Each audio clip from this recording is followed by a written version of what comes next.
بلا نیت زکوٰۃ دینا، اس کا کیا حکم فقہا نے نقل کیا ہے؟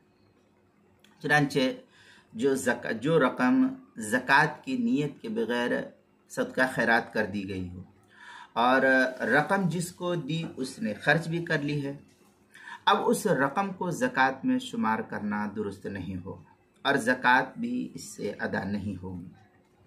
چنانچہ اس سلسلے میں فقہا لکھتے ہیں فتاوی عالمگیریہ کی عبارت میں وَإِذَا دَفَعَ إِلَى الْفَقِيرِ بِلَا نِيَّةٍ ثُمَّ نَوَاهُ عَنِ الزَّكَاةِ فَإِنْ كَانَ الْمَالُ قَائِمًا فِي يَدِ الْفَقِيرِ أَجْزَاهُ وَإِلَّا فَلَا۔ یہ فتاوی عالمگیریہ کی عبارت ہے، دوسری جلد صفحہ 171 کتاب الزکاة، جو مکتبہ رشیدیہ کا چھپا ہوا نسخہ اس کے اندر، البحر الرائق جلد نمبر 2 صفحہ نمبر 210، فتاوی شامی جلد نمبر 2 صفحہ نمبر 268 پر اس کو نقل کیا ہے۔